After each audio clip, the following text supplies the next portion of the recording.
ஒரு பெண், ஒரு கையெழுத்து, ஒரு தலைமுறை உயிரோட தப்பிச்சது. 1960 வாஷிங்டன், அமெரிக்காவின் மருந்து கட்டுப்பாட்டு அலுவலகத்துக்குள்ள ஒரு பெண் அமைதியா ஆனா உறுதியா காலை எடுத்து வைக்கிறாங்க. அவங்க பேருதான் டாக்டர் பிரான்சிஸ் கெல்சி. வேலைக்கு சேர்ந்த முதல் நாளே அவங்க டேபிள்ல ஒரு ஃபைல் வந்து விழுது. அந்த ஃபைல்ல இருந்த பெயர் தாலிடோமைடு. ஒரு கையெழுத்து, அவ்வளவுதான். அந்த நேரத்துல ஐரோப்பா முழுக்க இந்த மாத்திரை ஒரு மேஜிக் மருந்து மாதிரி பேசப்பட்டுச்சு. கர்ப்பிணி பெண்களுக்கு வரும் வாந்தி, மயக்கம், உறக்கம் வராத வேதனை, இதுக்கு இதுதான் பெஸ்ட். எல்லோரும் சொல்றாங்க. மருந்து கம்பெனி சொல்றாங்க, மேடம், ஏற்கனவே ஊர் முழுக்க வித்துட்டோம். கிறிஸ்மஸுக்குள்ள அமெரிக்காவில் விற்கணும். சீக்கிரமா கையெழுத்து போடுங்க. ஆனா அந்த அம்மா சாதாரண ஆள் இல்ல. அவங்க கண் அந்த ஃபைல்ஸ்ல இருக்கிற ஒரு பெரிய கேள்விய பிடிச்சுக்கிச்சு. எல்லாரும் விற்கிறாங்க, சரி. ஆனா இந்த மருந்து வயிற்றுக்குள்ள இருக்கிற அந்த பச்சை உயிருக்கு என்ன செய்யும்னு நீங்க சொல்லலையே. அவ்வளவுதான். அந்த ஃபைல் திரும்பி போச்சு. அப்புறம் ஆரம்பிச்சது மிரட்டல், அவமானம், அழுத்தம். உனக்கு என்ன தெரியும்? ஒரு பெரிய கம்பெனியை எதிர்க்கிறியா? பவர்ல இருக்கோம்னு ஆட்டம் போடுறியா?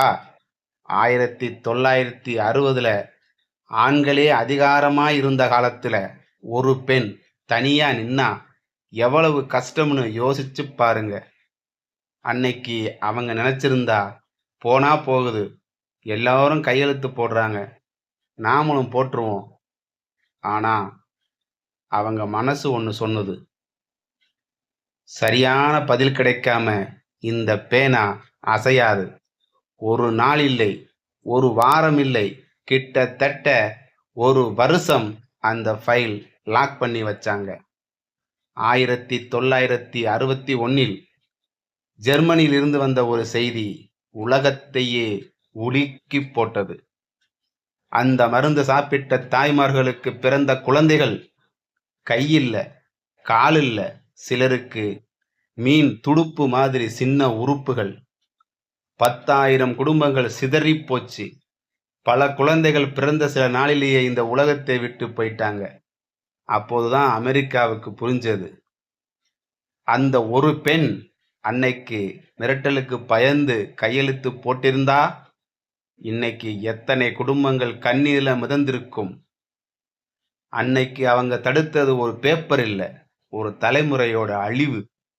இதை கேட்டதும் அதிபர் ஜான் எஃப் கென்னடி அந்த பெண்ணை கூப்பிட்டு ஒரு மெடல் கொடுத்து நாட்டின் முன் கௌரவிச்சார். பிரான்சிஸ் கெல்சி 90 வயது வரை அதே துறையில் பணியாற்றி லட்சக்கணக்கான உயிர்களை காப்பாற்றினாங்க. அவங்க காரணமாத்தான் இன்னைக்கு எஃப்டிஎஸ் சட்டங்கள் இவ்வளவு கடுமையா இருக்கு. ஒரு மருந்து மார்க்கெட்டுக்கு வரணும்னா எத்தனை சோதனைகளை தாண்டணும்னு உலகமே கற்றுக்கிட்டது. ஒரு தனி மனிதியின் பிடிவாதம் இன்னைக்கு நாம் சாப்பிடுகிற ஒவ்வொரு மாத்திரையோட பாதுகாப்புக்கும் அஸ்திவாரம். அவங்க 101 வயசு வரை வாழ்ந்து 2015 இயற்கை எழுதினாங்க. நிஜமான வீரம் சண்டை போடுவதில்லை, தர்மத்துக்காக தனியா நின்னு வேண்டாம் என்று சொல்லும் அந்த துணிச்சல் தான்.